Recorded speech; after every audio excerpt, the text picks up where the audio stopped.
Hi friends, నేను మీ doctor Swapna Chakri from Hyderabad women and fertility centre. Welcome to my channel. So ఈరోజు ఏంటంటే మనం చాలా కామన్గా అడిగేది అంటే ఫెయిర్ బేబీ కోసం మేము ఏం తీసుకోవాలి, ఏమైనా ఫుడ్ తీసుకోవడం వల్ల ఫెయిర్ అంటే బేబీ ఫెయిర్గా పుడతారని చాలామంది అడుగుతుంటారు. దాని గురించి తెలుసుకుందాం.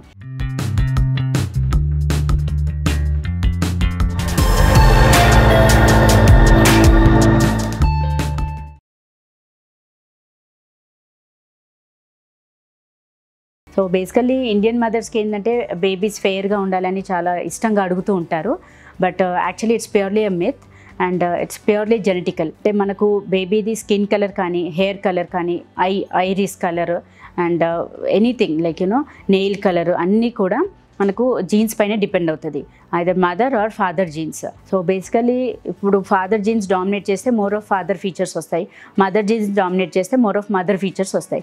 కొంతమంది బేబీస్కి ఏంటంటే both mother and father features రాకుండా లైక్ గ్రాండ్ పేరెంట్స్ ఫీచర్స్ రావడం కానీ, లేకపోతే మేనత పోలికలు రావడం కానీ అట్లా కూడా ఉంటుంది. So basically it's purely genetical. And చాలామంది లైక్ మన అడుగుతూ ఉంటారు పేషెంట్స్, అంటే మా ఇంట్లో మా గ్రాండ్ మదర్ ఇది తినమంటున్నారు, బాదాం తీసుకోమంటున్నారు, అండ్ కుంకుమ పువ్వు తీసుకుంటే ఫెయిర్గా అవుతారా, ఇవన్నీ కూడా అడుగుతూ ఉంటారు. సో బేసికల్లీ ఏంటంటే లైక్ మనం పెద్దవాళ్ళు చెప్పిన దాంట్లో సైంటిఫిక్ రీజన్ ఏంటంటే ఇవంతా కూడా హెల్దీ ఫుడ్, లైక్ టేకింగ్ బాదాం కానీ, డ్రై ఫ్రూట్స్ కానీ, అండ్ మిల్క్ ప్రోడక్ట్స్ అంటే పాలు, పెరుగు, మజ్జిగ, పన్నీరు అండ్ సోంప్ వాటర్ తీసుకోమంటారు. తర్వాత కోకోనట్ వాటర్ అండ్ లైట్గా ఉన్న కొబ్బరి, లేత కొబ్బరి తీసుకోమంటారు. సో ఇవన్నీ తీసుకోవడం వల్ల ఫెయిర్ బేబీ వస్తారని చెప్తారు. కాకపోతే ఏంటంటే అది కలర్ కోసం కాదు, అది overall health and overall growth of the baby కోసం అది చెప్తారు. అండ్ ఇదంతా కూడా హెల్తీ డైట్. ఇవి తీసుకోవడం వల్ల ఏంటంటే మనకు బాడీకి తగదు మోతాదుల్లో ప్రోటీన్స్ కానీ, అమైనో యాసిడ్స్, న్యూట్రియంట్స్ ఇవన్నీ కూడా అన్నిట్లో అవైలబుల్ ఉంటాయి. కాబట్టి అలా పంకిన్ సీడ్స్, సన్ఫ్లవర్ సీడ్స్ ఇవన్నీ కూడా తీసుకోమంటారు. అండ్ నాట్ దట్ అవి తీసుకోవడం వల్ల మనకు బేబీ ఫెయిర్గా వస్తారనేది అయితే ఏం లేదు, because it's purely genetical.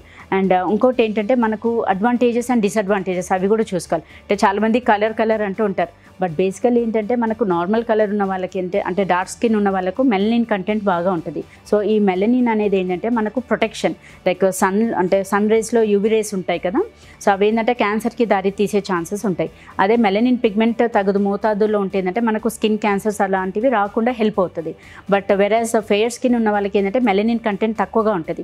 So వాళ్ళు ఏంటంటే సన్ ఎక్స్పోజర్కి వెళ్ళినప్పుడు moisturising creams, sun screen lotions అట్లాంటివన్నీ అప్లై చేసుకునేది ఉంటుంది. బికాజ్ వాళ్ళ దాంట్లో ప్రొటెక్టివ్ మెలనిన్ పిగ్మెంట్ అనేది తక్కువగా ఉంటుంది కాబట్టి ఛాన్సెస్ ఆఫ్ స్కిన్ క్యాన్సర్ అనేది ఎక్కువగా ఉంటుంది, అంటే like light colour skin, fair skin ఉన్న వాళ్ళకు. సో ఇది కూడా మనము అంటే మైండ్లో పెట్టుకోవాలి. So always like medium colour or dark colour is only better. But fair colour అనేసరికి ఇంకా మెలనిన్ కంటెంట్ తక్కువ ఉండి మనకు వేరే అంటే like chance of skin cancer అనేది ఎక్కువగా ఉంటాయి. అండ్ ప్యూర్లీ ఇదేంటంటే మిత్. అంటే చాలామంది అనుకుంటారు కుంకుమ పువ్వు తీసుకోవడం వల్ల బేబీ ఫెయిర్గా వస్తారు అనేది. It's purely a myth and it's purely genetical. And of course chromosome sharing కూడా, అంటే లైక్ మదర్ నుంచి ఫాదర్ నుంచి క్రోమోజోమ్ షేర్ అయ్యి వాళ్ళకి ఏ కలర్ ఉంటే, అంటే పేరెంట్స్కి ఏ కలర్ ఉంటే యూజువల్గా బేబీస్కి కూడా అదే కలర్ ఉంటుంది. సో ఫ్రెండ్స్, ఈ వీడియోతో పాటు అంటే మీకున్న మిత్ అనేది నేను తొలగించాను అనుకుంటున్నాను. సో ఈ వీడియో మీకు నచ్చినట్లయితే, ఇన్ఫర్మేటివ్ అనిపించినట్లయితే please like my video and share with your friends and needy people. Thank you.